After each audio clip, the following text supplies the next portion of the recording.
Rest in peace to Xavier Navarez. I hope you laying in the hands of God. I kept trying, kept failing, game plan, kept changing, dreams fading, started hesitating, couldn't deal with the agitation, it only led to the act.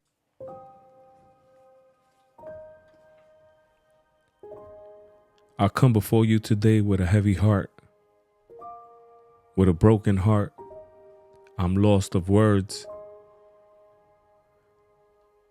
Last night I'm scrolling through YouTube and I see that a 17-year-old boy was shot and killed in the South Bronx.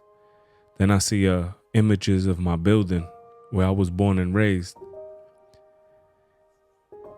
And when I come to find out, it's my childhood friend's son,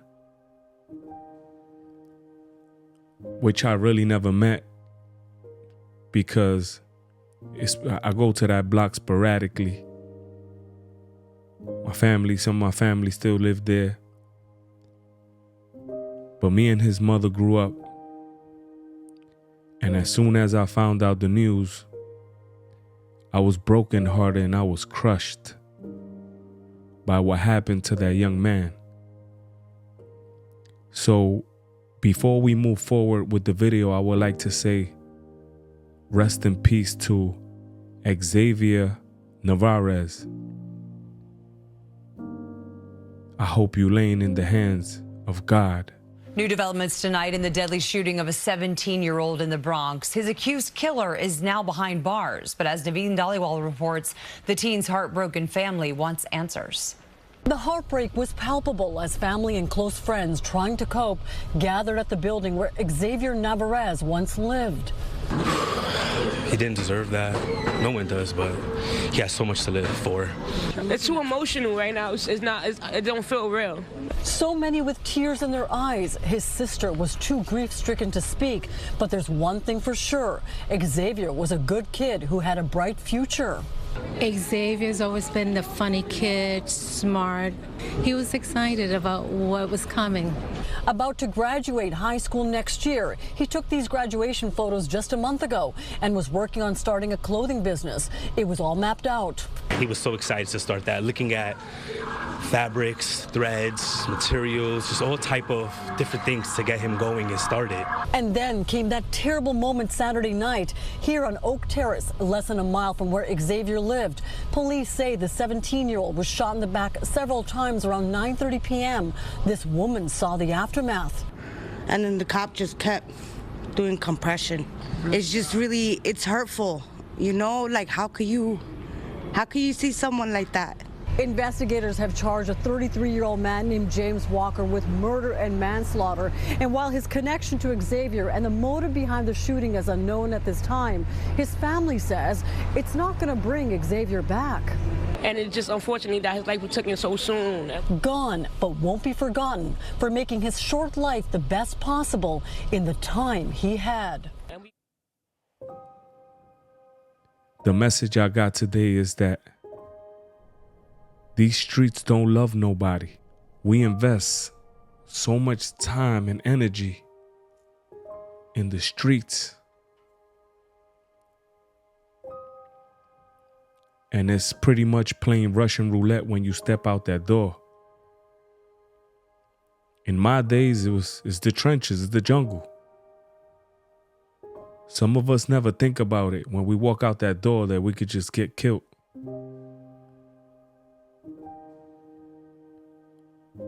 I live a life with somewhat of PTSD or traumatized for the things that I saw.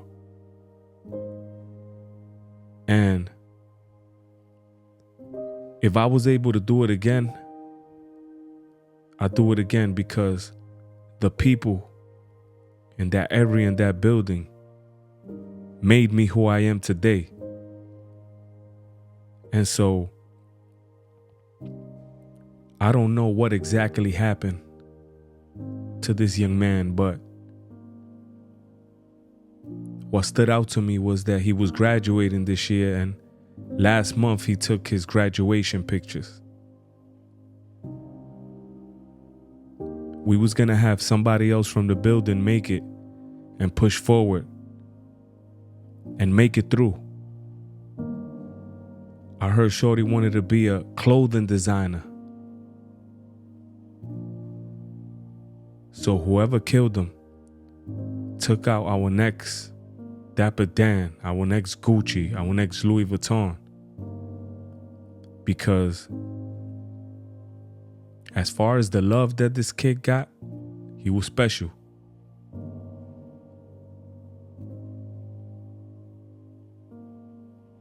And what kills me is that it was a 33-year-old kid, a man who killed a 17-year-old boy, could have been his elders, could have gave him advice. It's not even in the same age bracket. So the 33-year-old can't control his emotions and himself or whatever was going through. And I know these streets don't play fair, and these streets are dirty and grimy. But we have to do better.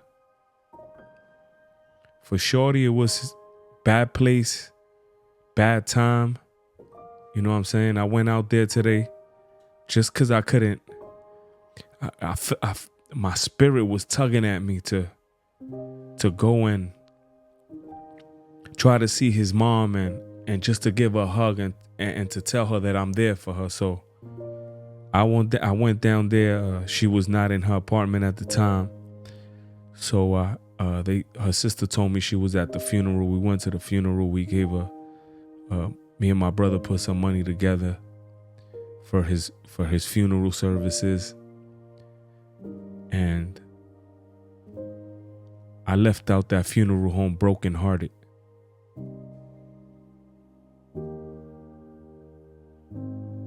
Me and my friends used to play around the building with his mother. His mother used to put the beats on us.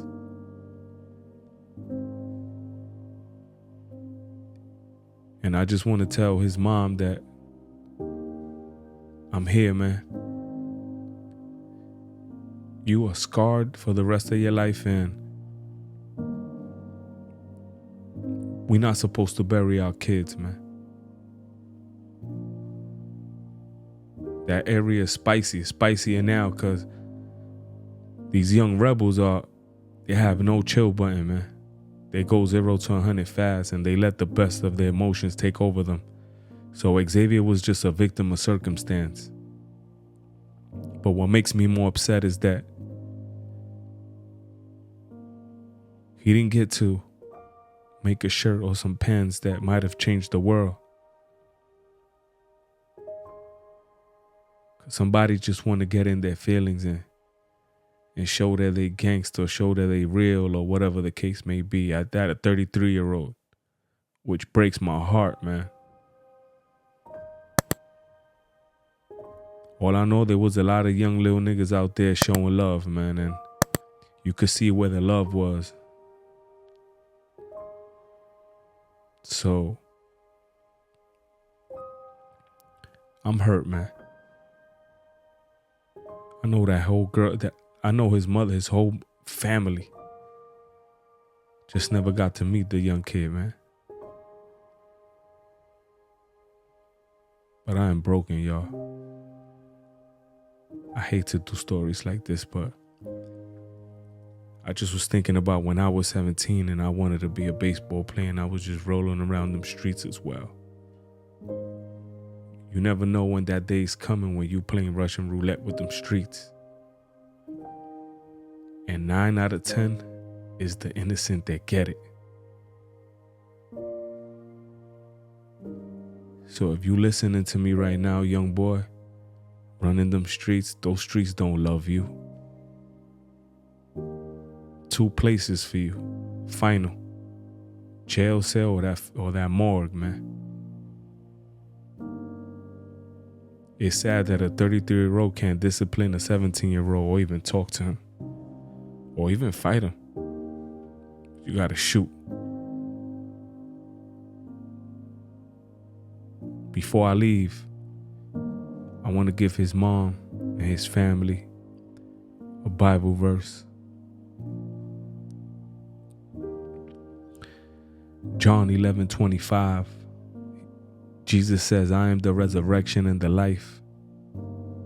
The one who believes in me will live, even though they die. And whoever lives by believing in me will never die.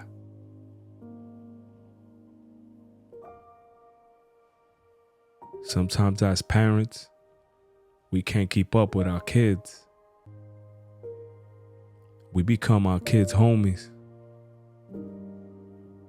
And we just want to let them rock out. But sometimes when we let them rock out, they end up in wrong places in wrong times. And all I can say to his family is stay strong and walk with Christ Jesus, man. With that being said, go by the name of Cos. Thank you for watching and go in peace, y'all. What's up, yo? We came to Oak Terrace. Popo still out here. This is where Xavier lost his life. I don't know where exactly. I used to work for these buildings. I used to be out here in 2001. Oak Terrace, Cypress, all this has always been spicy, man. If y'all know, y'all know. Just came over here to see where it happened at, and my heart is with that little boy Xavier, man. Sad, man. I kept trying, kept failing, game plan, kept changing, dreams fading, started hesitating, couldn't deal with the agitation, it only led to the aggravation of not having the ones who had some things was stunting and bluffing, had to create my own path, my own luck, found my